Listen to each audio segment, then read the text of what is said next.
We are live. I'm glad you're here. So much going on in the world today.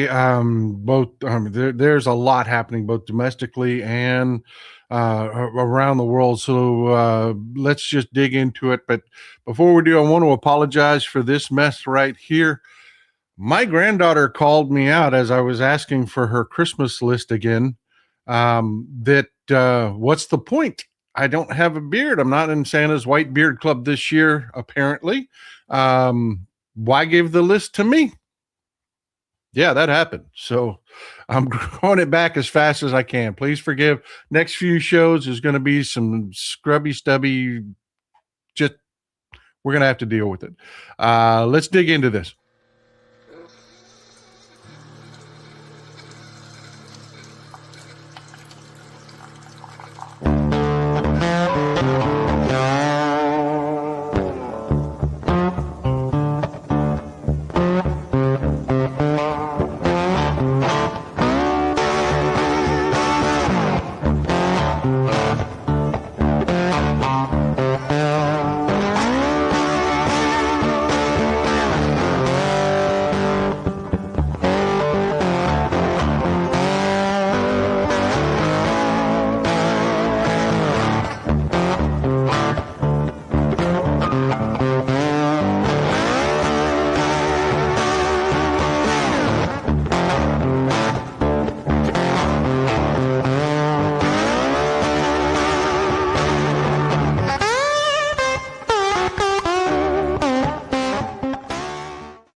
Well, we've got a breaking tragedy going on. It's just the world has lost its damn mind. And I want to reach out. We have a global audience.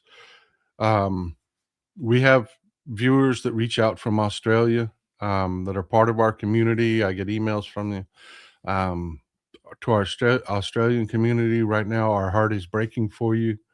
Um, the world seems to have lost its mind. And if you don't know what's going on, we just had a horrific shooting in Bondi Beach.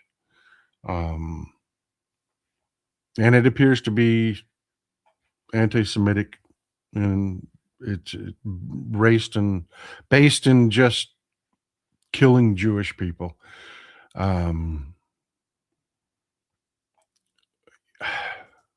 I don't have this. This is unfolding. We don't have a lot of information, so I don't have a lot to say about this. Um, Other than my emotional reaction to it, we have we've got to get better. We've got to get to a point where we're getting better. And the only way we're going to heal is if we get rid of these people that are the problem. We have to move beyond Netanyahu. We have to move beyond Hamas. We have to move beyond Trump. We have to move beyond these people that foment this hate and anger. And it's the only way we as a people are ever going to move on from things like this. This will continue to happen over and over, over and over. As we get more information on it, we'll reach into it on Wednesday. I do want to remind you folks, we have a guest coming on Wednesday. Congressman Don Bayer is going to be here. You don't want to miss that. You really don't want to miss that. I've been wanting to focus on, I get the question all the time, well, what are Democrats doing? This and that. Democrats don't run the government on social media. They don't. We have people that are really good, AOC and several people that are really good about reaching out. But for the most part, what Democrats do, they do in the halls of Congress. And Don Bayer is a lion of Congress. He takes uh, younger congressmen underneath his wing.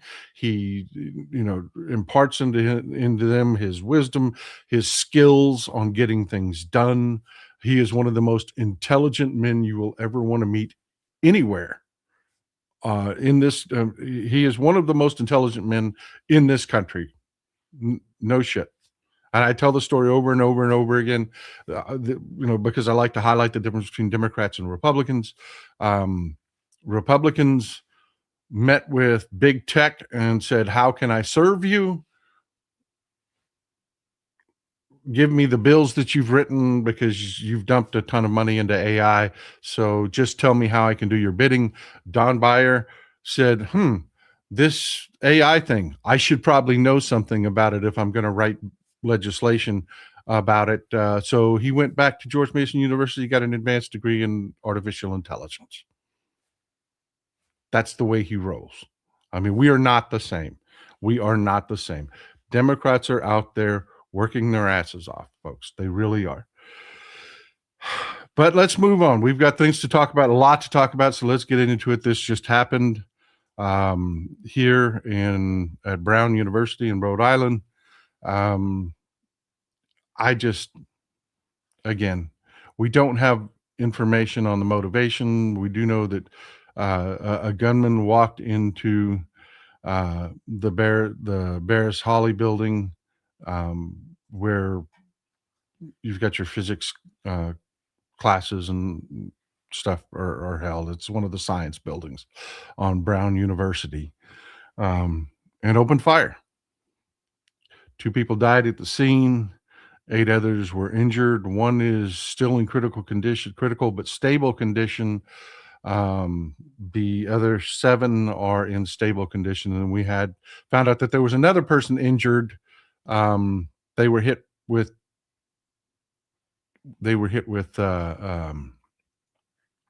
shrapnel and hauled ass. They didn't wait. They took off and got in touch with the police, and the police was like, "Yep, that's from last night's shooting." So the number of victims has gone up to 9 injured.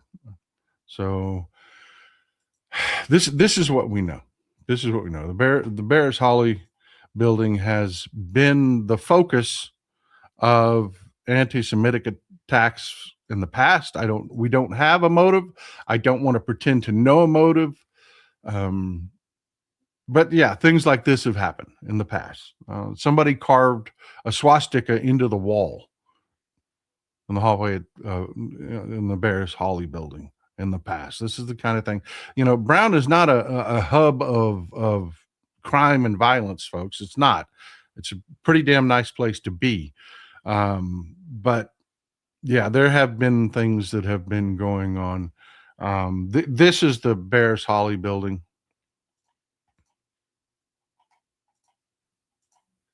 This is the Barris Holly building where it happened.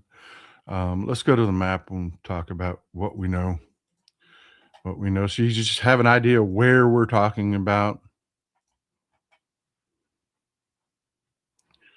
Get you a general idea. Let me swap out for a second so you can just see the map and get a general idea of where we're talking about. This is Boston.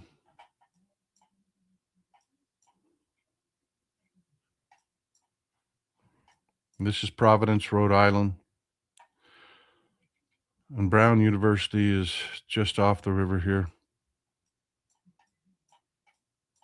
This whole general area is Brown University. And this is the Barris Holly building. Switch back to satellite. This is the Barris Holly building. You can see from the image I showed you before,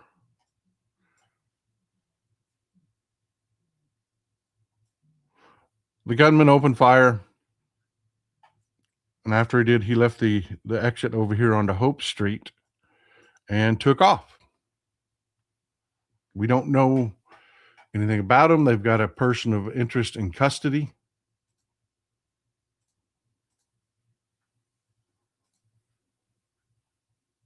They've got a person of interest in custody. We did have this video released when the Providence police were trying to find this person. I believe it was a family member, but don't quote me on that. I believe it was a family member. I'm getting different information from different sources that reached out after seeing this video of the shooter leaving the scene. They had a general idea which direction he went.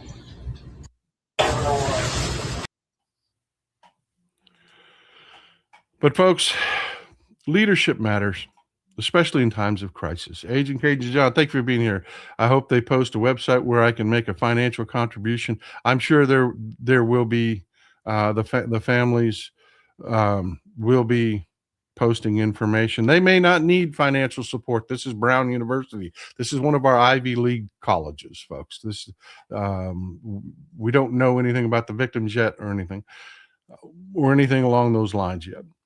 I do know that while this was going on, the Providence Police Department were asking everyone to shelter in place. This is the library.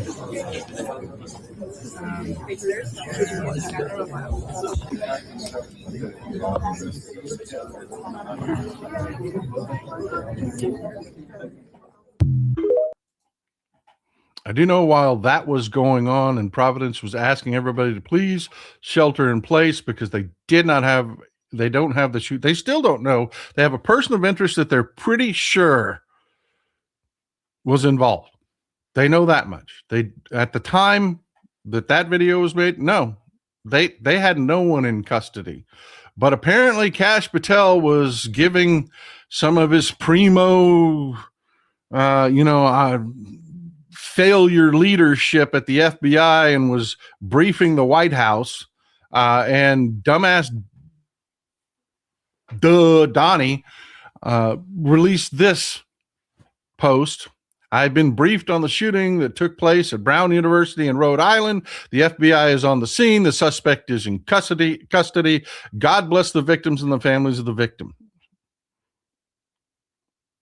Problem was, no, he wasn't in custody. They took him into custody this morning. They don't know if it's, they're not saying he's the shooter. He's a person of interest. But last night at 5 p.m., when dumbass Donnie's telling everybody, oh, we got the guy. No, this was still an active shooter situation.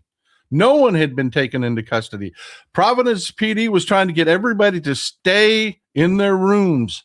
Don't move around. We're trying to chase this fucker down. Don't make it complicated. Shelter in place. They're sending out alerts to their students to shelter in place. This is an ongoing situation, and the president of the United States, because of our dumbass right-wing shit poster of an FBI director, is briefing them. Oh, we got this, man.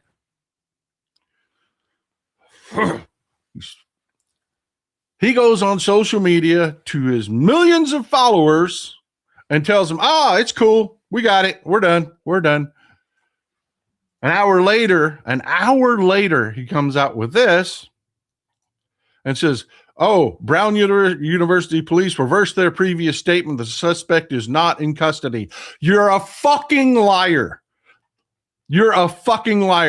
This is all documented. The internet is forever, motherfucker. The internet is forever. Providence PD and the Brown University police never put a statement out that they had somebody in custody. They didn't take anybody into custody until this morning. They didn't reverse shit.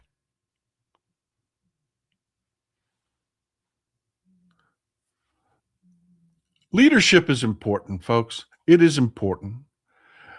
And we're going to see several times today where Trump is absolutely failing us because he has pudding for brains.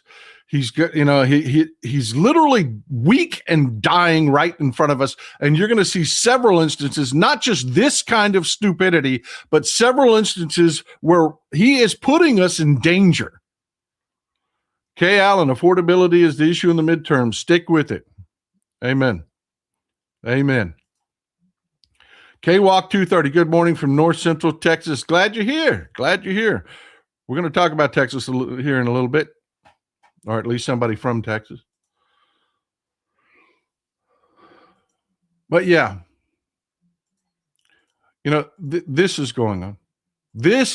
On top of this shooting, where you've got the president interfering, the FBI leadership just absolutely failing miserably. Providence PD doing everything they can, the Brown University Police Department doing everything they can on the ground to keep people safe. And I love this. Doze off Donnie is more, and that's a great one. Doze off Donnie, yeah. Is out there complicating shit. We have no real leadership, and we have real issues happening, not just the shooting at Brown, which is horrible in and of itself. Not only do we have a rash of, anti-Semitic attacks all over the world going on right now, including what's happened in Bondi Beach just today, but we've got this going on. This is happening. This is happening right now. We are about to lose our elimination status for measles. And I cannot stress to you enough, people, how dangerous measles is. It is one of the most infectious diseases on the planet. I mean, it is bad. As far as unmilitarized diseases go, measles is about as infectious as it gets. Folks, first of all, you can spread measles 4 days before the rash shows up. The initial symptoms come on like the cold or flu. And for 4 days before the rash starts to show up, you're infectious. And when I say infectious, folks, if someone walks into the room you're in right now, the room you're in right now, walked into that room 2 hours ago that had measles and coughed,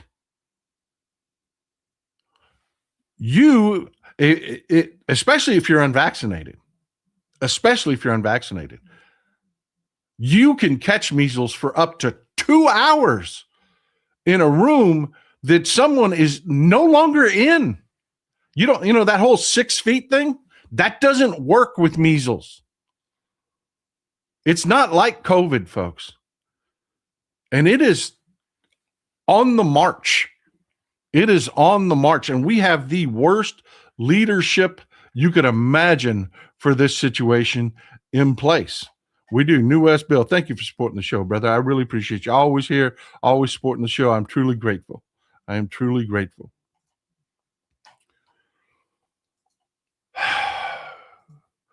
So, yeah, there are 2 major outbreaks right now. One in Spartanburg County, South Carolina.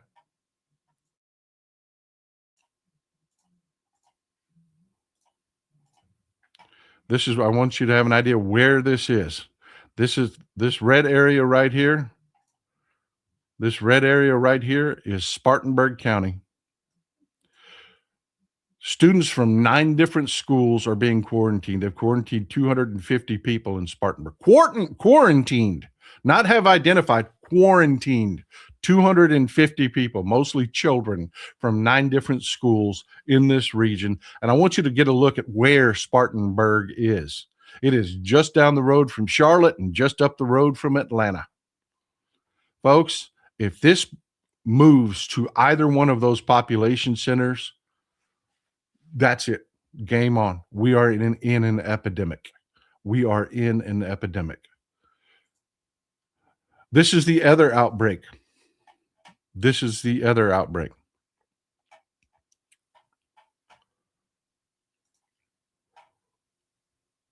Mojave County, Arizona. This outbreak has reached across. Let me get rid of the layer here. So yeah, this is Mojave County, Arizona, up in northwest Arizona. It is not just in Mojave County and the Colorado City area. It is also in St. George. If St. George sounds familiar to you, that is where Tyler Robinson was from. The guy that shot Charlie Kirk was from St. George. It is spread throughout this region. They have not quarantined people. They have not. Why? Because these are state responses. We have no leadership in this issue. And I just want to give you an idea. the location where these people are. Not much in northern Arizona. There really isn't. But you know what? It is not that far from Provo, Utah, and Las Vegas. Yeah. If this makes it already made it from Colorado City to St. George. If it makes it to Las Vegas or Provo, that's it. We're in an epidemic in this country, possibly a global pandemic again.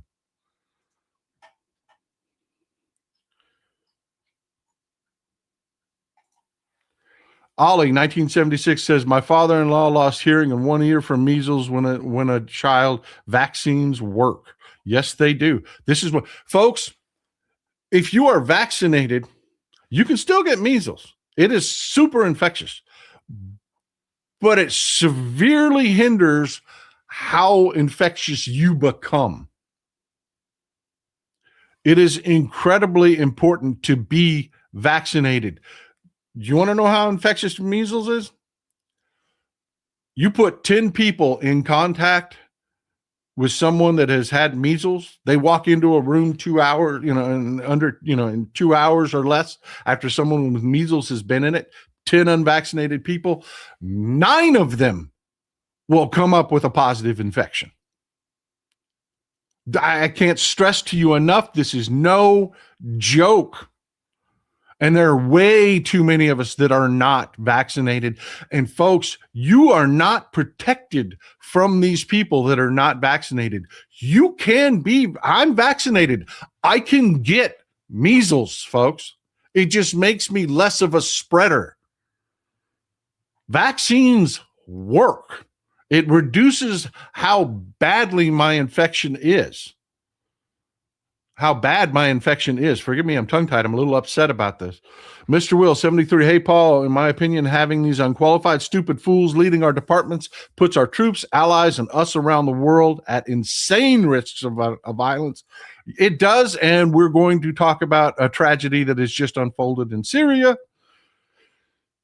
A lot to talk about today, folks. I can't hammer each one of these to death. We've got a lot to cover today, and I'm sorry about that, but I'm just telling you right now, you have 250 people quarantined in South Carolina. It's the state. It's not even the CDC. It's not even the federal government that's responding to this. It's the state. It's the Utah State Disease Control Center, the Arizona State Disease Control, the South Carolina State Disease Controls are trying to deal with this because we have no leadership. We have no leadership. Jordan B. Miller, I blame the Republican Senate for RFK Jr. That, 100%. 100%. And that's exactly where I was going to go with this is you've heard all the anti-vaxxer nonsense. This is 100% at this guy's doorstep because overwhelmingly the people that are spreading this are not vaccinated. And both of these areas I just showed you are clusters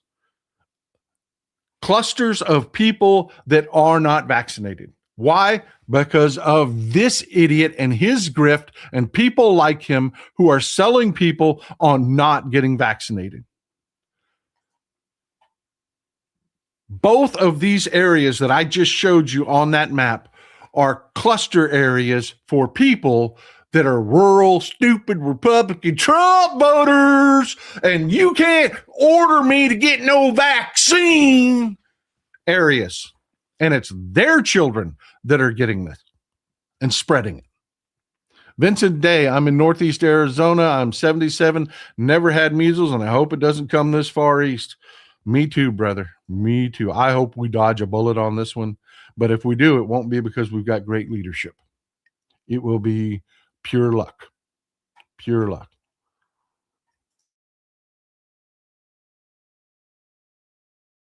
And the hard work of epidemiologists and healthcare professionals on the ground that are right now busting their ass, folks. There are people, everyday people, doing their jobs on the ground that are trying their damnedest to prevent this from becoming an epidemic or a pandemic. and they've got no help in our leadership, none whatsoever. And the measles isn't the only thing that's happening. I mentioned this last week. This is getting out of hand. We have a new rash of bird flu that is spreading throughout the country. We are about to have another egg price spike. We are about to have another egg price spike. But you know who isn't about to have another egg price spike? Europe. Our European audience, our European friends, 100% doing great. 100%. They are confident. I'll explain why, and just stick with me. I'll explain why Europe's in good shape right now. This latest bird flu outbreak is an American problem, and it's an Asian problem, but not a European problem. Melissa Grubb, 7447. If a pregnant woman contracts measles, it often leads to horrifying birth abnormalities. Yes, measles is a horrible, horrible, horrible disease. It does not have to kill you to have horrible side effects. It's like polio.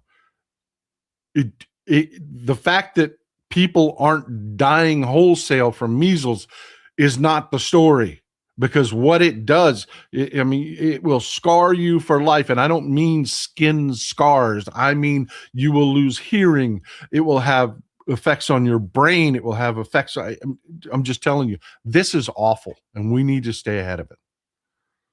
But it's really hard to stay ahead of it with leadership like this. Kudos to, one second, let me pull this up. Kudos to ProPublica. They are hammering this home. This latest bird flu epidemic that is just sweeping across the country was wholly unnecessary. This did not have to be happening. Folks, ProPublica really does a great job of breaking it down. You know, the last time the egg prices were spiking and bird flu was just a rash across the country, folks, people were working. People were doing their job, and human epidemiologists were weighing in on this, not just of the, this might mutate thing. No, they're saying, this is airborne. This has every sign of being an airborne disease. But that went nowhere. We did not study any at all, any of the reports, any of the you had top epidemiologists from all over the country that were screaming at our government. This is airborne. This is not what you think it is. This has mutated into something else. They took a look at the patterns and how it spread, and they all said, started waving red flags and screaming, no, this is not spreading the way you think it's spreading. It's not vultures eating carrion flesh, flying somewhere else and pooping, and said that does not explain. You cannot mathematically get from here to there. This must be spreading on the wind. This is not just, and our government did nothing. They literally did nothing. They didn't study this at all. They didn't move on this at all. You know who did? Europe. Europe did. Ramona 57, Texas. Thank you so much, Texas Paul. Thank you. Thank you for being here. Thank you for being. You're the way this gets out into the world. Hit the thumbs up button and hit the subscribe button. Hit the notifications button. Let's get this out to everyone so that they know that this is an American problem, but it didn't have to be. It didn't have to be. And I will tell you, this is exactly why. This is what they did in Europe. This is what they did in Europe. They vaccinated all their birds. And no, it's not the farmers. It's not. It's not the farmers. Their government stepped in. Folks, you folks in Europe that are anti-EU, that are anti, stop it. Just stop it. This is what being in the EU gets you. Farmers can't afford to do this shit. They can't. A farm can have over 1 million birds. They can't afford 1 million doses. It'll bankrupt them. They can't. But the governments stepped in. And the governments funded the programs to vaccinate these birds. So Europe's in great shape, folks. They're in great shape. They are not seeing any of this. None of it. While it blazes across the United States, Europe's fine because they have government, because they have leadership. Thank you, Helen of Scots. Thank you for supporting the show. This whole government's bad stuff, do you want to know why we're in the shape we're in? This is why. This is Brooke Rollins. Do you know what Brooke Rollins' qualifications are to be our agricultural secretary? No, really, she's got a minute qualification. She does. She has a minor qualification for the job. I'm fair. I'm not going to say she's completely unqualified. Angie May 5, thank you. She has no business being in this job because her one qualification doesn't. She was an ag kid. Just like my granddaughter is an ag kid. My granddaughter does amazing things, man. She wins championships. She is freaking incredible, man. Well, same program. Brooke Rollins came up as an ag kid. She lived on a farm just like my grandkids do. Stephen Leach, 1410. Thank you, Paul. I can't help but think this is conscious decisions on their part. It is. And that's where we're going with this. Folks, if you're not watching the live comments, if you're watching this on replay and you don't have the chat panel up, you're missing it. Open the chat panel. And if you're watching it on PC or laptop, it's in the lower right-hand corner. There's a button that says panel. If you're on a mobile device, just swipe over. We're a community here. And there, I promise you, there are parallel conversations going on in that chat you want to be privy to. Two, Kurt, government has a scale to achieve things that are in everyone's general interest, but nobody's individual capacity. Well said, sir. Even the Economist magazine addresses that, agrees with that. Well said, sir. Well said. She was an ag kid. She was. And a beauty queen. I guess, that might qualify. She was an ag kid and a beauty queen. But she was also a politica. She was one of those little kids that got recruited early. That's why I keep warning you about Turning Point USA and organizations like that. She got recruited into that politics early. And then she became kind of a protege of these two. Kudos to any of you who know who these people are. I'll give you a second. I'm going to take a sip of coffee to see if any of you remember who these people are. Rock and Ron, a.k.a. Ron Slater. Thank you for always being here, Ron.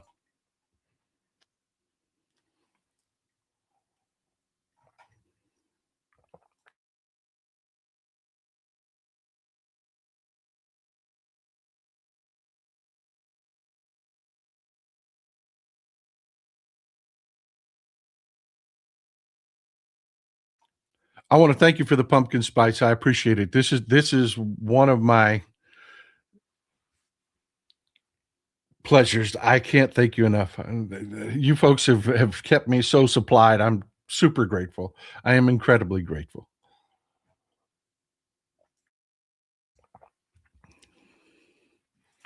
Yep. I knew one of y'all would know. Phil and Wendy Graham. Phil Graham was something back in the day. He even tried to run for president once. He was kind of a thing here in Texas. He is one of the people that led that movement into the universities. And he's the reason that Texas A&M went from being a nationally recognized, wonderful university that everybody wanted to send their kids to at one point because they were all about education, and turning it into a Republican shithole that is second rate even by Texas standards. Yeah, I said it. A&M, I'm so angry about that. A&M used to be on arc to be the Texas MIT, man. It really was. And then these shitbirds wanted to make it all about politics. You talk to somebody that had a degree from A&M from 30 years ago, and listen to how proud they are and the quality of education they got. It's a political shithole now. It is. It really is. Samita, thank you for always being here. I'm going to catch a lot of hell for that because there's a lot of Aggies in this state that really love A&M. But I'm going to tell you, it is where the right wingers send their kids to protect them from woke news. It's not about the education and the quality of, the engineering degree or the agricultural degree or the veterinarian degree or whatever you'd send your kids there for anymore. It's about protecting them from that wokeness. Rena Scott, 7631. It is sad that the USA was the trusted knowledge center of the world. Now we got to get all trusted information from Europe. Jeremy, thank you for always supporting the show. And I've got to tell you, it really is sad what's going on. It really is. But Phil Gramm was a very, very powerful individual in Congress. Wendy served in the Reagan administration. She's an economist. She's actually the smart one. She really is. She is way smarter than her husband. I disagree with her. I just disagree with her economic ideas. She has brought us this trickle-down shit. She was Reagan's economic advisor. Wendy goes way back. Well, she took Brooke Rollins underneath her wing and gave her her first appointment to run a think tank here in Texas. And the rest is history. And this is the history. Y'all recognize this idiot, Larry Kudlow? Yeah, this is him and Brooke Rollins. They're the ones that founded the America First think tank together. She's a Politico. That's it. Her sole qualification to be ag secretary is that she was once an ag kid. Folks, I just want to clarify for you folks, we have to, I say this over and over again because it really does. It cuts through the bullshit. We have to grow, process and cook, package and deliver 1 to 1.2 billion pounds of food every day. Every single day. That must be done. And folks, some ag kid that grew up on a farm has no fucking qualifications to manage a country of our size agricultural department. She has no business being the Secretary of Agriculture. None whatsoever. You are talking about food that is produced and processed and shipped on a global scale. We're talking beyond corporate here. She has no business in that job. And she only has it because she will say whatever the fuck the right-wing line is. She will. And do you want to know why we don't vaccinate our birds here? Why the government hasn't stepped up here like they did in Europe? This fucker. Again, this fucker. RFK and the anti-vaxxer bullshit. Well, they can't vaccinate the birds. They can't vaccinate the birds because you're telling us we can't vaccinate the people. It's bad if you vaccinate the people. And that's why Brooke Rollins has her job, is she will say shit like that. She will say shit like that. She will do shit like that.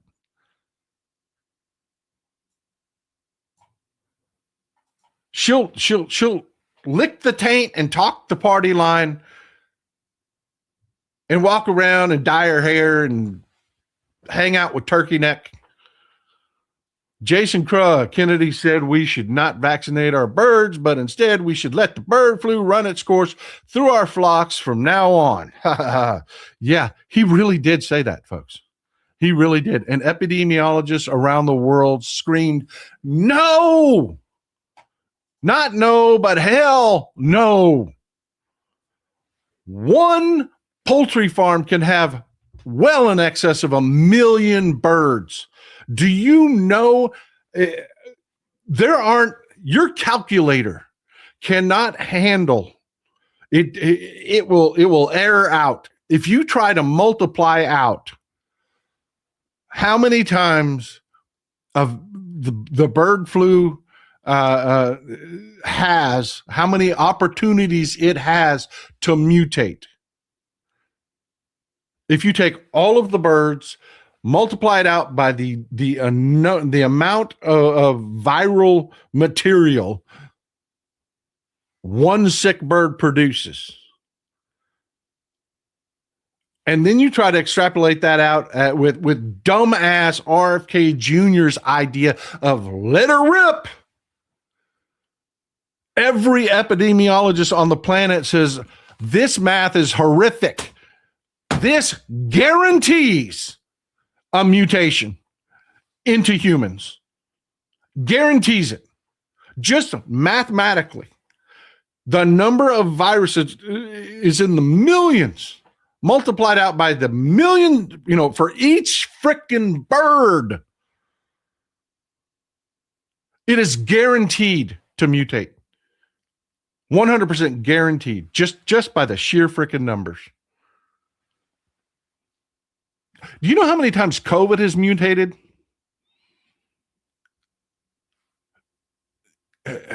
And that really is their plan. Europe said, "Hey, vaccinate. We're not going to let this shit happen. We're gonna eat the cost, and we're gonna do what's necessary."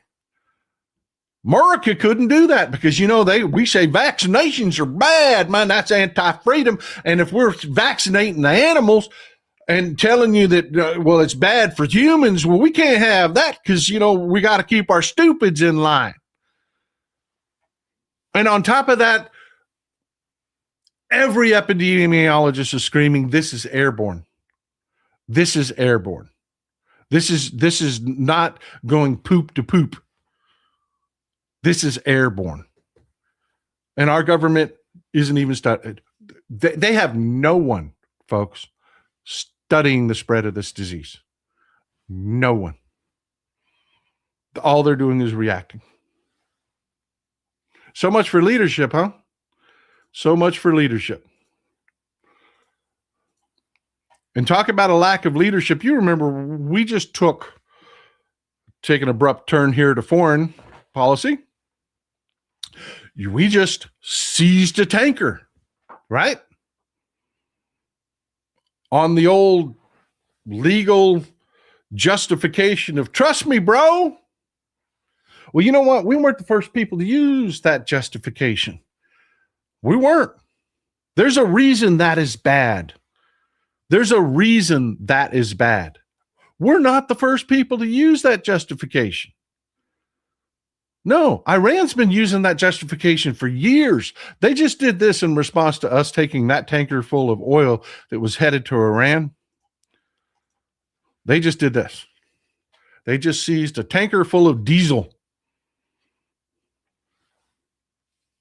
Yeah, they just snatched it, drug it into port, and they're draining it right now. As you and I are speaking, they're draining that ship dry. You want to take our oil? Fine, we'll take your refined products. We don't care.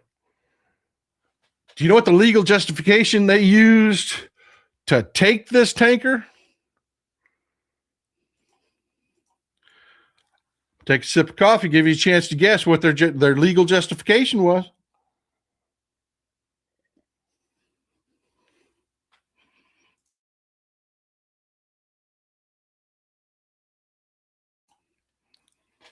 They use the legal justification of, trust me, bro, they were smugglers. I shit you not. That was Iran's justification for taking that tanker and seizing the cargo. Trust me, bro.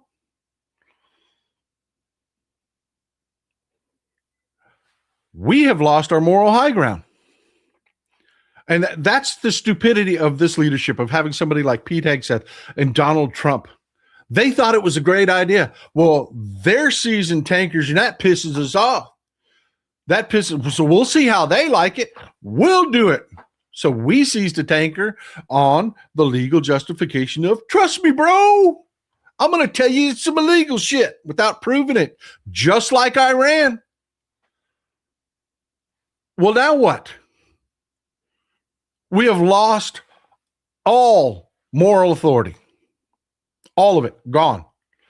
We're doing the exact same thing that Iran is doing now. How the hell do you go to a court now and say, hey, allies, we've got to do something about this Iran problem because they're stealing tankers just on the legal principle of, trust me, bro, they were illegal. How do we do that now? It matters, folks. Leadership matters. Samita Fakeda, thank you for being here. My guys turned America into a shithole country. They're working on it. They're working on it. Frito Lay, Paul, Dad loves your show and watches all the time. Give William a shout out. Glad you're here, William. Glad you're here, brother. I am glad you're here. Thank you for being here. I am truly grateful. Just let that sink in, folks. And by the way, Iran seizing this tanker, nowhere in the news. You have to be following oil industry news to even have heard about this. Why? What did we talk about in the last show? If something is too damaging, our corporate news will not allow it to be talked about because they've got to keep their Donnie dumbass, lame duck Donnie in power because he puts eyes on screens. And that's their business. Iran doing exactly what we just did in Venezuela is nowhere in the news. Nowhere.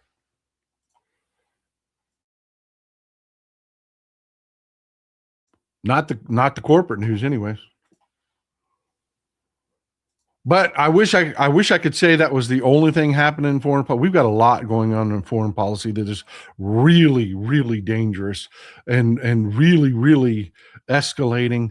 Y'all remember this? Y'all remember when Trump defeated ISIS? Y'all remember when Trump defeated ISIS? Went and declared victory, just like he declared he solved all these wars and ended all these wars. And he's really big about just declaring shit that he did, that everybody in the world just says, no, you didn't. But he did. He just humiliated us as a country, ran around for an entire week screaming to anybody that would listen, I ended ISIS. ISIS is done. Globally, I've wiped them out. Okay. Well, let's go to the map. Let's go to the map. This is Palmyra, Syria. Give you an idea where it is. You can see it's a desert town. Not much there. We've talked about where U.S. troops are operating in Syria. Yes, we are operating in Syria. This is Homs. We talked about Homs in a prior show. It was the hub when Ahmed al-Shara and his forces were finally ending Bashar al-Assad and then driving the Russians out. Homs was the key city at which they had to take and drove the Russians out, and all of Bashar al-Assad's support. It wasn't Damascus, although Damascus was, of course, was hugely important, but the victory was achieved in Homs. You can see that it is just to the west of Palmyra, out in the desert. We've talked about that before, that we have forces in here to Al-Badra. We've got bases in here. American troops are operating in Syria right now, today. What are they doing in Syria? They're fighting ISIS. That's what they're doing. They're fighting what's left over of Al-Qaeda and ISIS. Thought we defeated those. But hey, no, it's going on. It's going on. So we've had a tragedy. Robert Wallace, thank you for being here. I appreciate you for supporting the show. Thank you. And yes, oil. We're protecting the Syrian oil fields. That's what we're doing. We're protecting them from ISIS and Al-Qaeda is what we're doing. The Syrian oil fields are north of that area right there. We're making sure that they're nice and safe. George Allen, 1962. Thank you for being here, brother. Thank you for always being here. Every show, I appreciate the support, sir. But this just happened.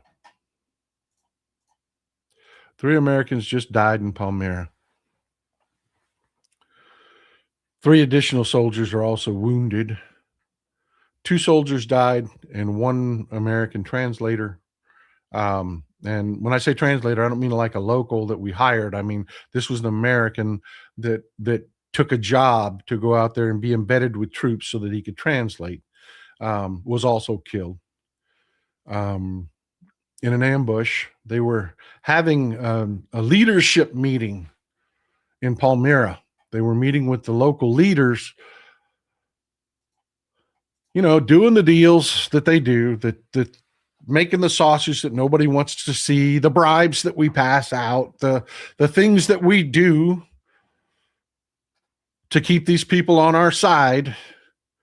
They were having one of those meetings, and at least one ISIS gunman opened fire, killing 2 of our soldiers and our translator, and putting 3 more soldiers in the hospital.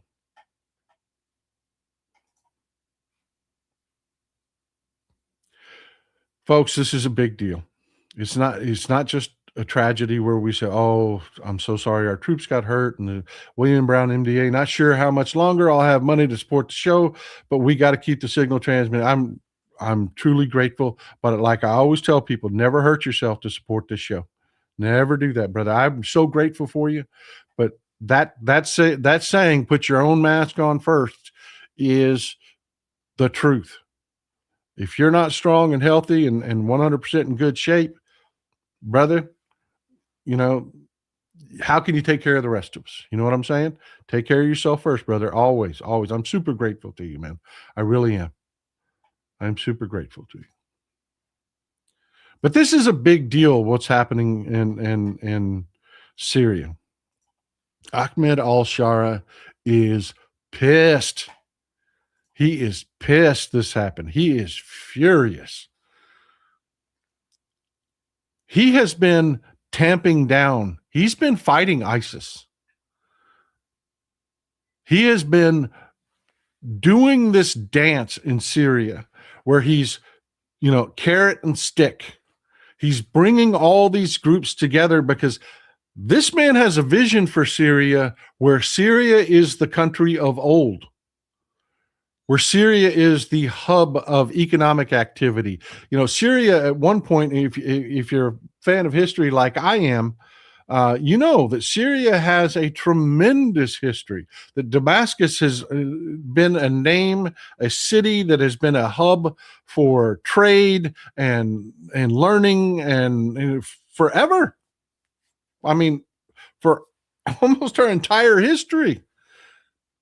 And this is Ahmed al-Shara's dream, to return Syria to being the hub of the Middle East. And he is pissed about this. And when I say pissed, I mean pissed enough that he has sent a message through our State Department.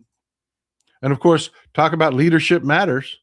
Talk about leadership matters. I mean, we got little Marco running our State Department.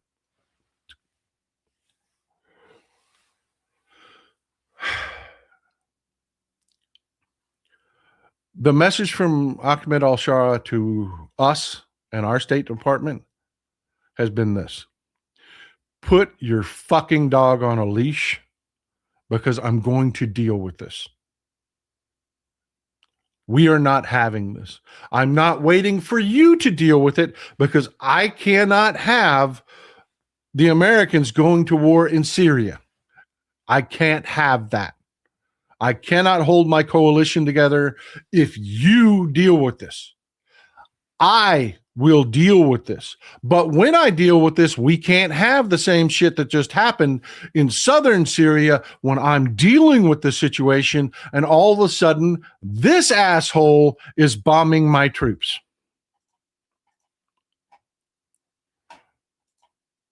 Put your dog on a fucking leash was Ahmed al-Shara's message to us through the State Department.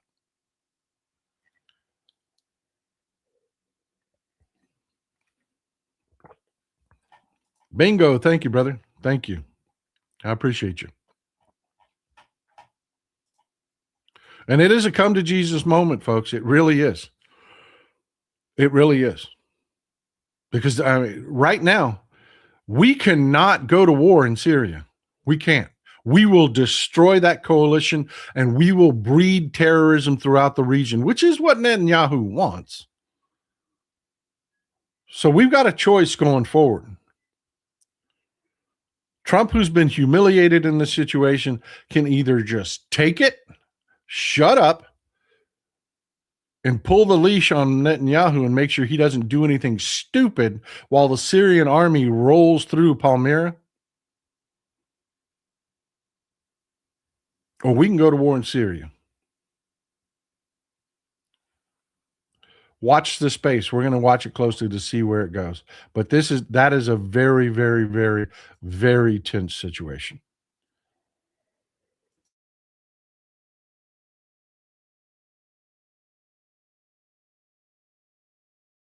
Oh, God, I hope your coffee's as good as mine. Woo, rocking the pumpkin spice this morning.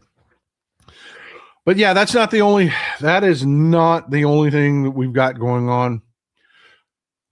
Huge news out of Ukraine. You remember in the last show we've been talking about Ukraine for several shows in a row. I tried to prepare you for the fact that, Ukraine is deep in debt. They've lost a lot of men. They were cooperating in the peace process, and they were looking to make deals. They were participating.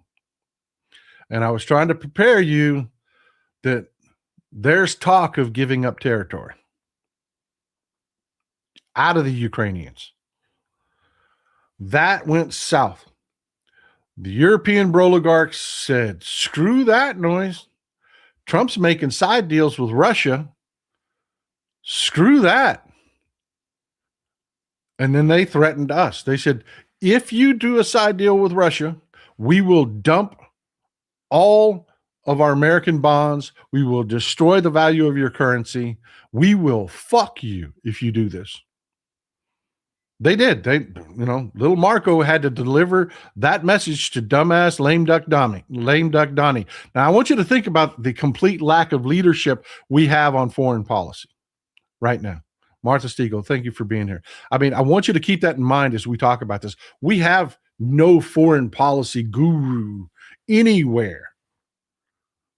As bad as John Bolton was, at least he knew where the fucking borders were. We've got nothing but idiots. And folks, just to fill you in a little, remind you of a little bit. We talked about this before in previous shows. We talked about when Alexander Syrsky took command of the Ukrainian military and how this is going to change things. It really is. Syrsky, he's a fighter, man. He is, and he's brutal. Syrsky was the one. He and this is just to remind you. This is Alexander Syrsky. This is Alexander Syrsky. He is the supreme leader of the Ukrainian military forces. Boy, Russia would like to find him. And this is Kirill Budanov. I've talked about Budanov multiple times.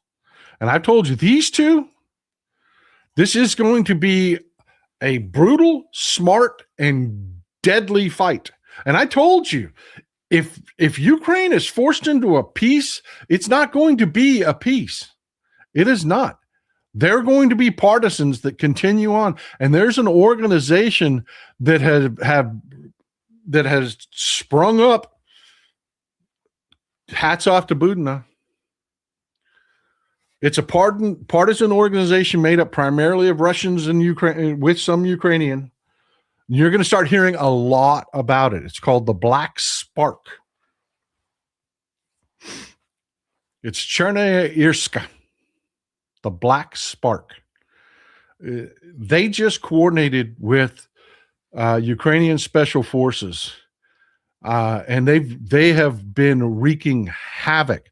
See, the problem that Zelenskyy had is you had Trump running around saying, "You don't have any cards. You ain't got nothing you could do." And Zelenskyy said, "Want to bet? Want to bet?" The Black Spark, this is completely partisan, folks. This is not a military organization. This is civilians working in Russia and Ukraine with the Ukrainian military to defeat Russia. Laura Gomez, thank you for supporting the show. I really appreciate you. You're going to hear that a lot in the coming months. The Black Spark. You're going to hear a lot about that. Chernaya Irska. Paulette Tansel, thank you, Texas Paul, for doing the work to educate us, and we appreciate you, Mr. and Mrs. Texas Paul. No, I appreciate y'all. Y'all are. I'm not educating all of I'm not educating all the folks. We're just pulling it together. You folks know what the hell you're talking about. I'm just catching things that are happening that most people aren't catching, so that we could talk about it. What? I just got a message. It's Martha Stiegel's birthday. Happy birthday, Martha. Congratulations on being 29 again. I am glad you're here. Martha, one of y'all all know Martha. If you're in the chat, y'all all know Martha. Happy birthday, Martha. Everybody wish Martha a happy birthday. But the Black Spark and the Ukrainian Special Forces got together, and then they did this. You want to say we don't have any cards? Thank you, Kimberly George. I appreciate it. I really appreciate the support. You want to say you don't have any cards? We'll show you the cards we've got. Boom. They hit 2 Russian ships in the Black Sea. Took them out. Shipping. These were specifically ships that were part of the Shadow Fleet that was sending arms and material to Iran. Yeah, this was punching Iran right in the face. This was a big deal. These rusty old reprobate ships were part of Russia's Shadow Fleet, where they were sending, Russia's all of a sudden coming up with drone technology that is mirroring Iran's advanced drone technology. Things like that have been happening. Well, this is part of that deal.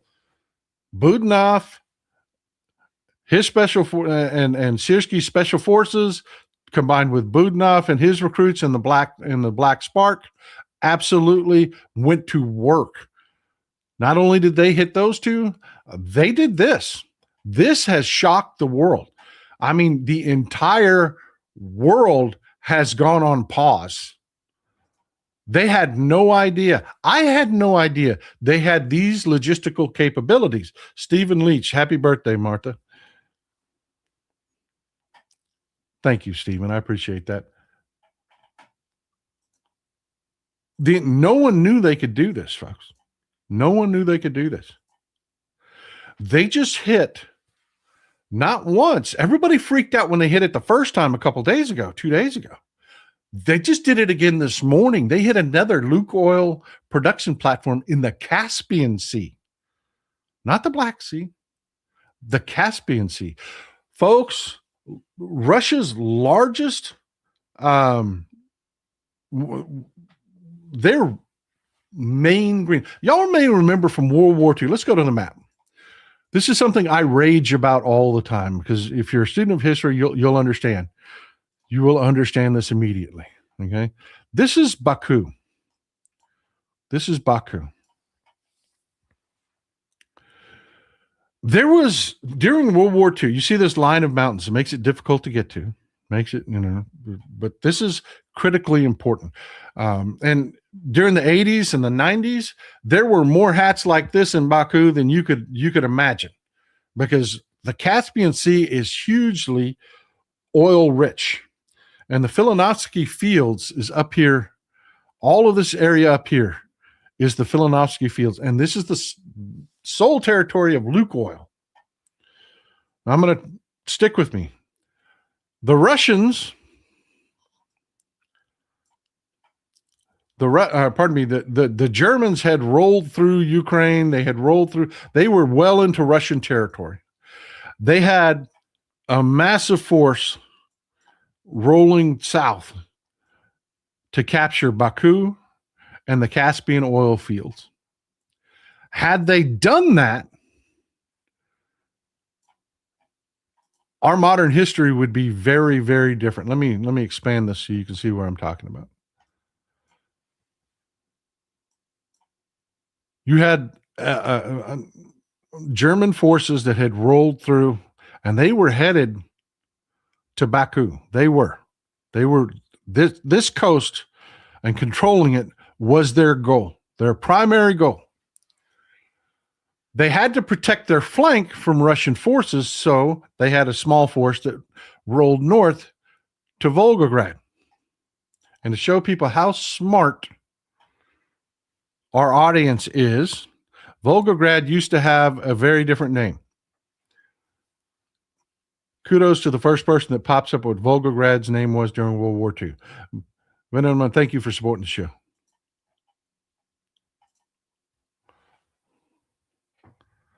Boom! Papa Soup is the winner. Volgograd used to be known as Stalingrad, and you've all heard about the Battle of Stalingrad and how horrible it was. Well, it didn't start out horribly. It didn't. And I'm going somewhere. Stick with me. I'm going somewhere with this.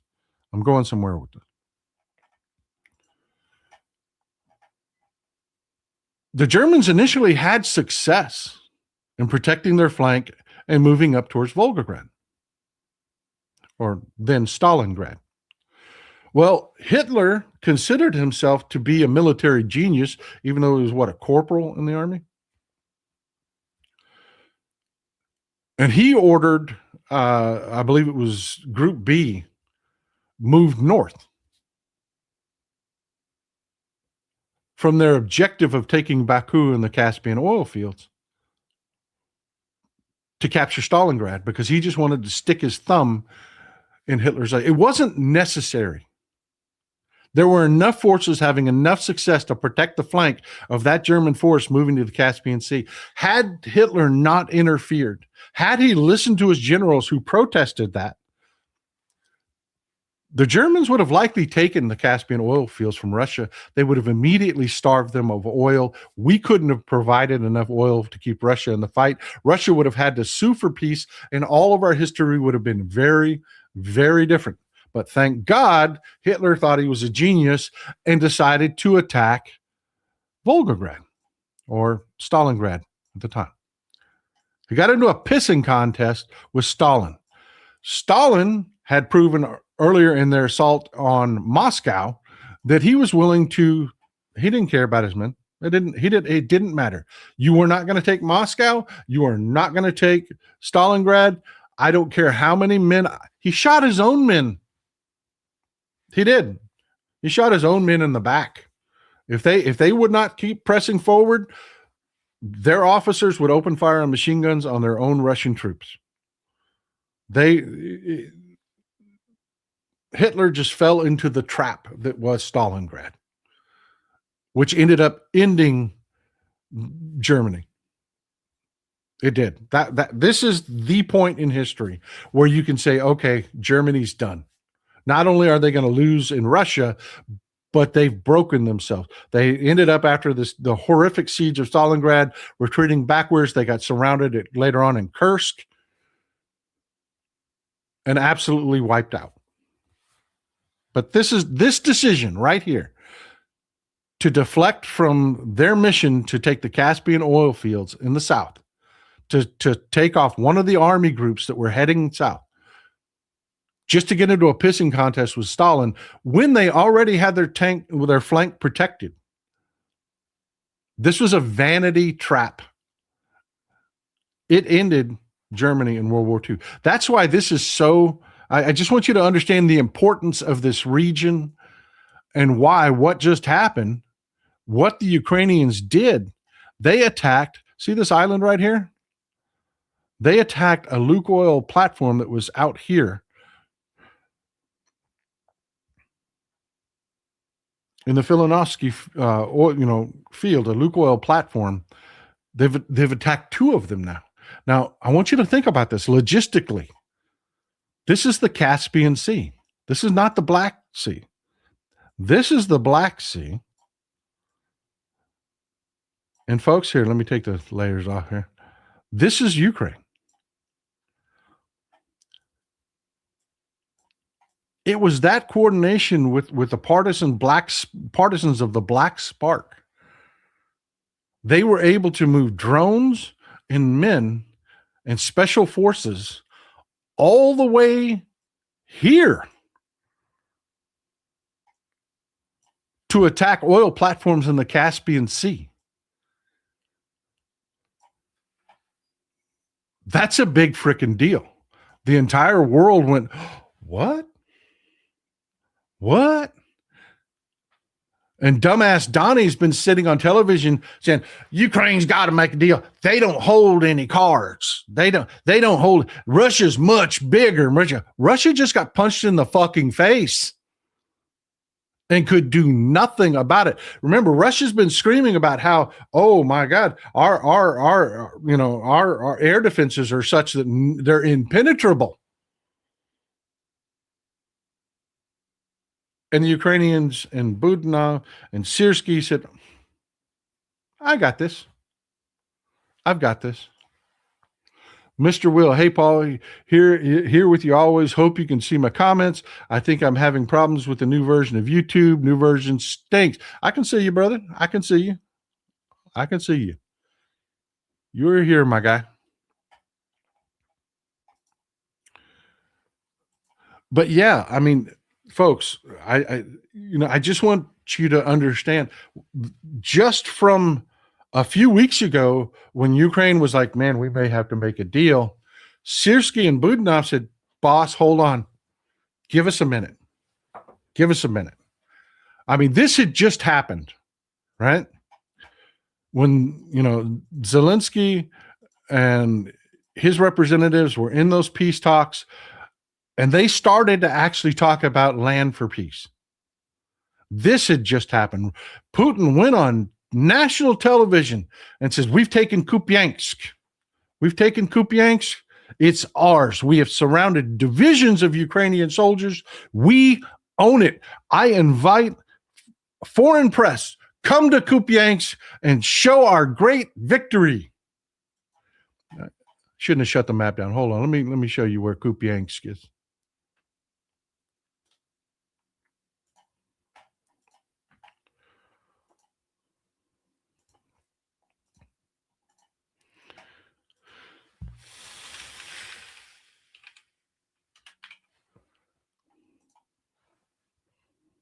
This is Kupyansk.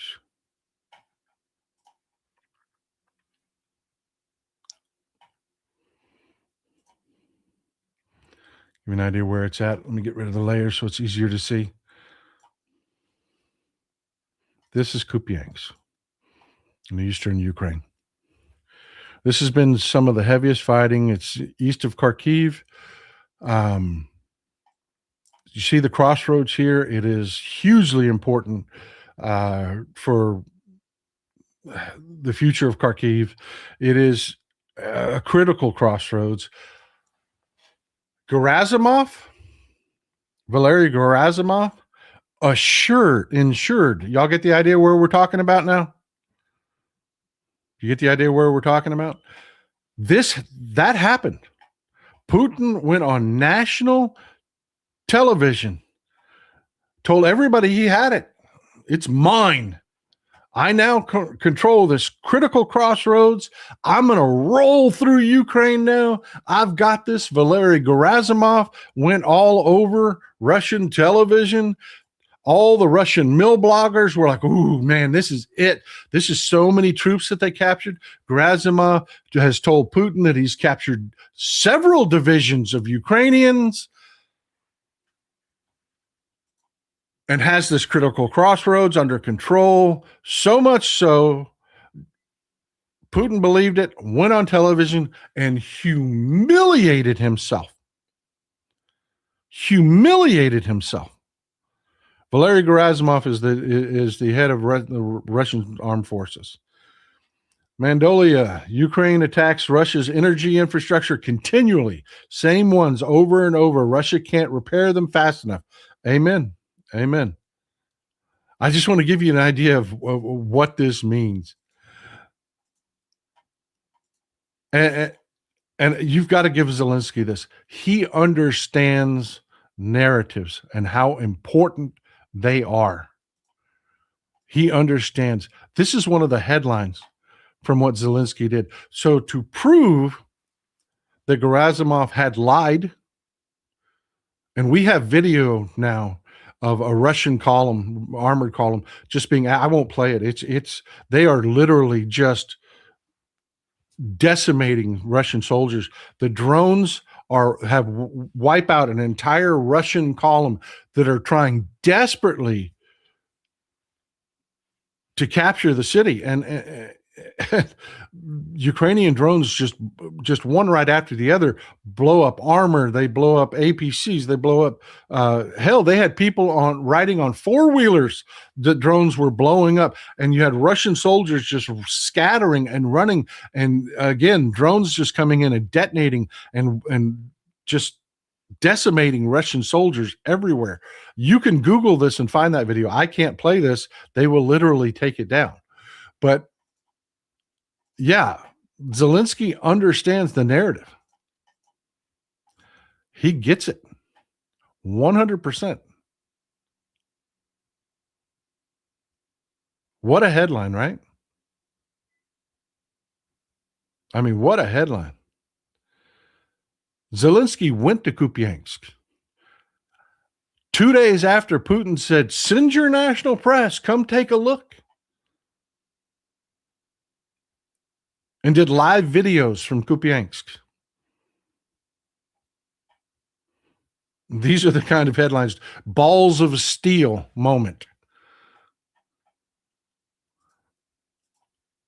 I mean, yeah, the guy gets it. He gets it.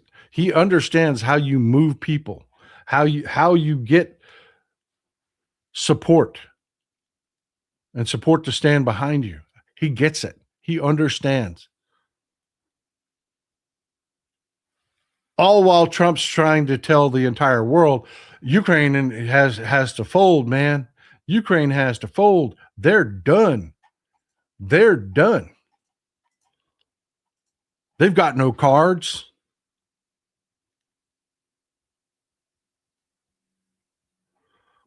Zelenskyy just humiliated Trump. And again, it stems directly from Europe standing up and threatening us. Saying, no, you're not going to make a backroom deal. You're not. If you cut off support for Ukraine, if you do anything to make a side deal with Putin, we will end you economically. We will dump all $2.4 trillion of debt that you hold, that we hold of yours. We will dump it at once, overnight. You will see hyperinflation in the United States. You will see the end of U.S. securities. Your oligarchs will be poor. And building on that momentum, Zelenskyy went to work destroying tankers in the Black Sea. He's hitting Lukoil platforms. They're showing their reach. They're showing the work that Budanov has put in. I told you, even if there was a peace deal, Russia would still try to take the rest of Ukraine, and Ukraine would still be attacked. This is what I was talking about. This is what I was talking about. Chernaya Erska it's a big deal. The Black Spark, it is a big deal. Even if Ukraine were to fold tomorrow, this war would not end. These partisans would be attacking in Russia. They would be attacking in Ukraine. And we've got pudding brains Trump as a president. We've got little Marco, who's just completely sidelined with guys that are suck-ups like Steve Witkoff out there negotiating on our behalf. And Witkoff can't guzzle enough of Putin's balls. He's an idiot. Kay Allen says they still do shoot at their own troops if needed. They do sacrifice people needlessly. But Russia freaked out. They did. They're in full freak out mode. And there has been a horrific escalation. And this is the part that actually has me kind of scared. And I don't mean scared. I guess scared is the wrong word. This is the part that actually has me saying, we may enter this war, whether we like it or not. Ukraine, Europe may be drug into Ukraine. They've been trying to avoid this going hot. They may not be able to avoid that now because this just happened.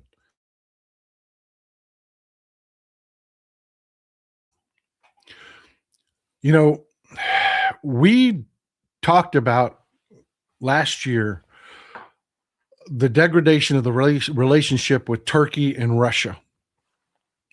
You know, Russia can't get its fleet in and out of the Black Sea without going through the Dardanelles, without going through, they literally have to pass through the center of Istanbul. There's a very narrow little strip of water that Russia must pass through to get its ships in and out of the Black Sea. That's why you don't see the Black Sea fleet move beyond the Black Sea.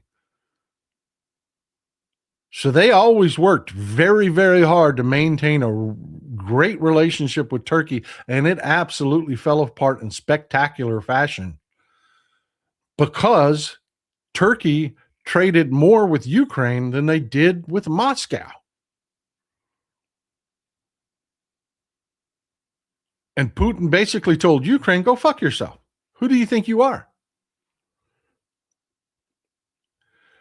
And Turkey went to the steps of overtly telling the entire world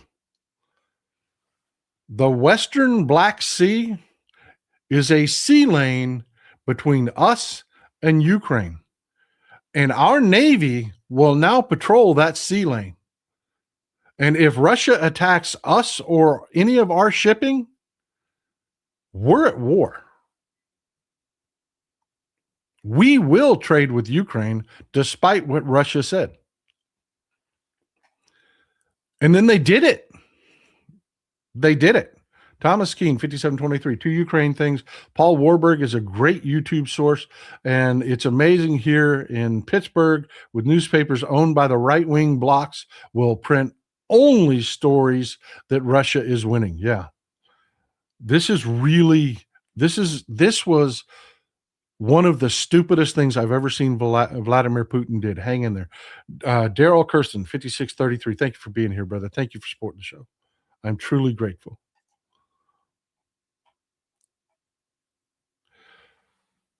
Turkey, absolutely. I mean, they laid it on the line quite publicly. Erdogan said, your threats are meaningless. My ships will patrol the Western Black Sea. Our merchant vessels will go to Odessa and ports there, ports north in Ukraine. We will do business. And if you attack us, we're at war.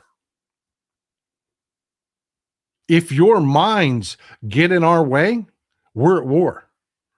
They were very, very, very, very blunt about it. Well, Putin freaked out. Absolutely freaked out when Ukraine tipped its hand and showed that it had resources that it could attack Russia's resources in the assets in the Caspian Sea. I can't stress to you enough, as Americans, we don't hear about this very much. We don't understand the politics of this. This literally made everyone hold their breath when Ukraine hit that Lukoil platform the first time. Then they hit it again today just to prove we can do this at will. This is absolutely a full freak out moment. Christopher Daly, $13.99. Thanks for being here. Even Donald Trump is going to have to get a briefing that says they've got cards. They're holding cards. And Putin freaked out. He absolutely freaked out. This was the first thing he did. This was the first thing he did. And I want to caution you about our corporate media. I'm having to go to foreign sources for the information on this. But Putin directly attacked ships in the Black Sea and then didn't say a word, didn't reach out to Turkey, didn't anything. Then he hit this ship, which is a bulk oil freighter. Bet you didn't know that your cooking oil comes in a ship like this. Well, it does. This was the Viva. It was leaving Odessa, headed to Egypt. And Russian drones hit it just outside Istanbul. Wasn't damaged, not much damage done. The Russian drone attacks on shipping have been pretty much, useless. They hadn't been able to do a lot of damage. But yeah, they hit the Viva. And Turkey sent a warning. Fuckers, we meant what we said. Then this happened. This is the Turkish Chinkaroro moored in Odessa. And we have video of Russian drones hitting this ship. And it may still be on fire. That this was a solid strike. They hit this ship and 4 other Turkish flagged vessels while moored in port with Russian drones. And this is the part that really just kind of sickens me. The reporting in America says Ukraine claims Russia strikes Turkish ships. No. You can go right now on your social media and you can Google Russia strikes Turkish ships. Is all you need to Google. There is video. We have the damn Russian drones coming in and hitting these ships. Close-up video. These drones have been 100% identified. They are Russian drones. There's no Ukraine claims. Your eyes tell you what just happened. Agent Cajun John, thank you for a lot of support, brother. I am truly grateful. I am truly grateful. Stephen Leach, thank you. Also, Arto Rehi with his map and dark humor. Yeah, there are a lot of really great resources out there There really are. And I'm very glad that y'all spread those in the chat. I really am. I bring them up every once in a while. I'm really glad that y'all, this is what I tell you, you've got to participate in the chat. Even if you're watching it on replay, watch the chat. There's so much information out there. Al Jazeera, The Guardian, the BBC, other world news sources are calling it like it is. Russia damages Turkish-owned vessels, an attack on Ukrainian port. Yeah, this is it, folks. Turkey's in NATO. Turkey is in NATO. Russia is openly attacking Turkish vessels.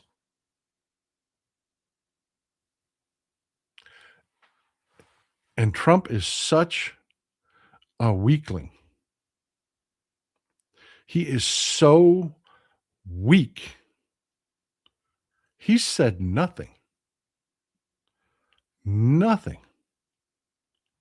And our European allies are so afraid that this is going to escalate that they're saying nothing.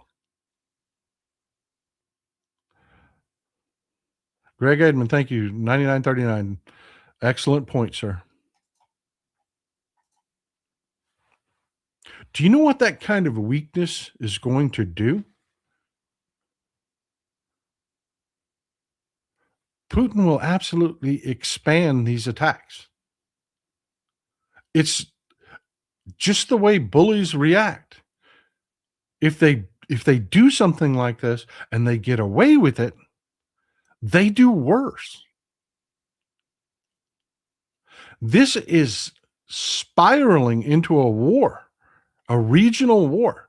You have Ukraine attacking Russia on the Caspian Sea, putting Russia into, this is why they did this, folks. They are in a sheer panic.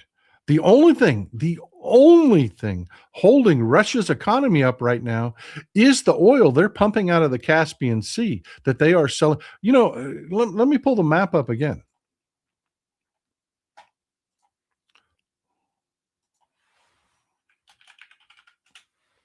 Just so you get an idea of the region.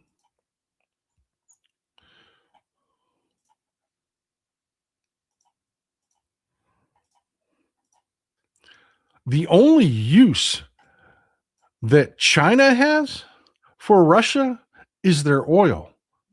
They're literally a gas station with nukes. This is China, Uzbekistan, Turkmenistan, Iran, Kazakhstan to the north. China has been making inroads into Kazakhstan. China has been making inroads into Mongolia.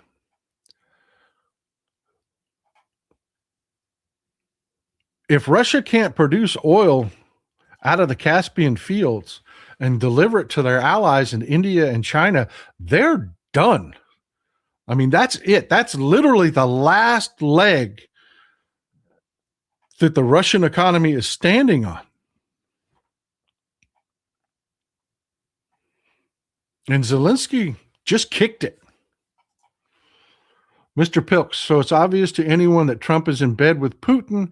How is this acceptable to the American public? It is not acceptable. It is acceptable to 25% of the American public who are cultists and sycophants that Trump could literally take a shit on their head and they would call it a hot oil treatment. So Zelenskyy, the guy that has no cards, literally just kicked the last leg of the Russians' economy. And the word is, and we're going to see what happens, that Valery Gerasimov has a meeting with Putin on the 10th floor of a Russian bank building by an open window. George Allen, the Silk Road.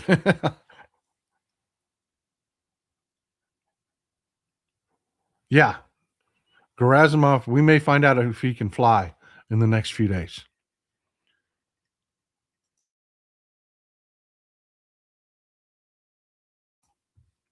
This caused such earthquakes in Russia, Russian mill bloggers, that they want Russia to win. I mean, these are patriots. These are Russian patriots that are trying to defend Putin because they're Putin sycophants.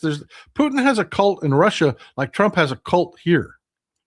And just like you have the bots online that no matter what Trump does, they're going to lick his butt. I mean, the latest one was Trump said he's going to take a look at that IVF and try to lower the cost of it. The bots here, the Russian, pardon me, the Trump sycophants, the Trump cult members, immediately ran out and said, Trump lowers the price of IVF. What are you liberals with Trump derangement syndrome going to say about that? Nothing, because it's like everything else that Trump promises is bullshit. And you're saying he's lowered the price of IVF when Trump himself, his own statement only says, well, we're going to take a look at that. Well, you know, in the election, he said he was going to make it free. But, you know, that was 2 weeks ago, right? I mean, every 2 weeks we forget healthcare plan and everything else that Trump promises is shit. It's nothing. Putin has the same kind of following.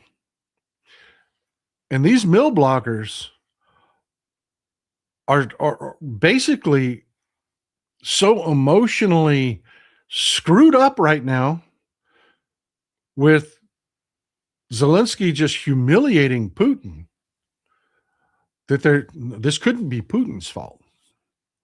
This has to be Gerasimov. It was Gerasimov that told Putin that they had Kupyansk. This is Gerasimov that lied to Putin. Gerasimov has to go. Yeah. If I were Gerasimov, I wouldn't be buying green bananas. I wouldn't be buying green bananas. Carl Rossi, great research work, sir. We take a tanker. Putin tries the similar distractions. Maybe they both have dementia. Idiots playing on a stage. Epstein files. Ukraine victory. Vote. Thank you. Thank you. Thank you for being here. Folks, leadership matters. That's what I want to leave you with. Leadership matters. This shit that they're doing off Venezuela, we've lost all moral authority. All moral authority. They picked that tanker on purpose. The one that Trump and them, you know, did their pirate maneuver seizing, and they did it exactly as Iran does. You know, if you ever go to relationship counseling, they'll tell you one of the worst things you can do is the exact same thing to your spouse that you feel your spouse is doing to you. A lot of people do that because they're like, well, if they see how this feels, they'll stop doing it. It's not how that works. That's not the response you get. You just look like an asshole to them because they don't recognize they're making you feel this way. That's why relationship counselors will tell you never do that, because you just lose all moral authority, all high ground, because now you're just doing what you say is bad. And you're doing it to somebody you're supposed to love. Well, this is the idiot mindset that is Pete Hegseth, that is Donald Trump. Hey, Iran keeps seizing tankers. If you cross into Iranian water in the Straits of Hormuz, there's a good chance Iran will seize your tanker. And what they do is they haul it into port, they take all the oil off of it, and then they release the tanker. They've been doing this for years. This has been a problem that we have been trying, we always try to keep energy markets stable. That's part of the job when you're a government, believe it or not, is to get involved in things like this. That's your job. Well, when you put children in charge, They do things like that.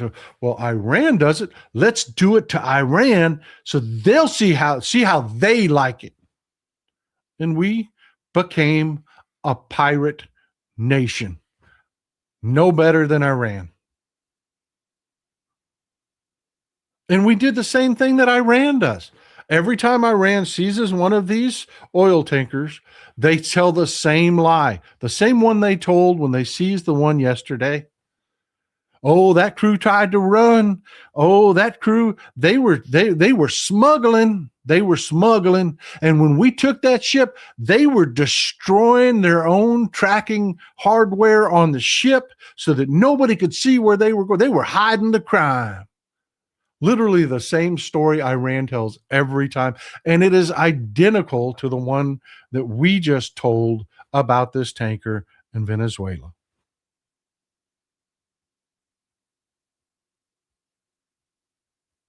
We've got a president that's just greedy, stupid, and clueless with mental problems. He's lost. He's literally dying right in front of us. Little Marco is running the State Department. And things are escalating, folks. They really are. The devil of Dallas 60s, wee, Gerasimov, wee, yeah. More like, ah. DJ Sinjin, thank you, brother. I appreciate it. This will get out of control. This will get out of control, and we will be lucky. And we will be lucky to live through it. I love that scene. I love that scene. You know that actor, and I'm having a hard time pulling his name up right now. The actor that delivers that line, love him as an actor. Do you know he is a right-wing freak, man? Thompson. He is a right-wing freak. He was MAGA before there was MAGA. Mr. Will grew up in Cold War. Can't believe some are pro-Russian. Yeah, some are. We call them MAGA. Anyways, that's what I have for you today, folks. I hope it's useful. I hope it gives you a clearer picture in the days going forward. Happy birthday again, Martha. William, glad you're watching, man. Thank you for being here. Folks, I'm going to ask you one more time. Hit the notifications bell. Hit the subscribe button. Hit the thumbs up button. It helps us with the algorithm. We get as many people as possible. We have 3,200 people in here for the live broadcast. 20 to 30,000 will watch it on replay. This is the kind of information we need to get out. Benaloco says, thank you for all for birthday wishes. Is it your birthday too, Benaloco, or are you wishing Martha a happy birthday? Is it your birthday, Benaloco? Let me know real quick. Ann Smith says, thanks, Texas Paul. This country is being run by a demented idiot and his sycophants. Elect a clown, get a circus. Amen.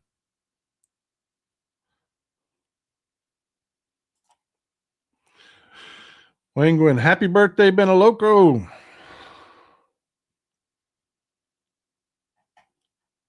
Happy birthday, Benaloco. Happy birthday. I hope you have a wonderful birthday. My favorite crazy hippie chick. Tube Kurt, Texas Paul, I've almost made my 79-year-old mom into a super fan, but she wants you to touch your beard less. I'm sorry. I'm sorry. Thanks for calling me out. I appreciate it. I don't know how to pronounce that. J-E-J-C-H. Tell me how to pronounce that in the chat. Happy birthday, sir. 66 years young. Absolutely. Absolutely. Happy birthday, Benaloco. Happy birthday. Well, folks, that's what I have for you today. That's what I have for you today. And again, forgive over the next 2 weeks, you're going to see a scraggly ass beard come in. I do apologize. It's for my granddaughter. She called me out for not being in the white beard. Backstory.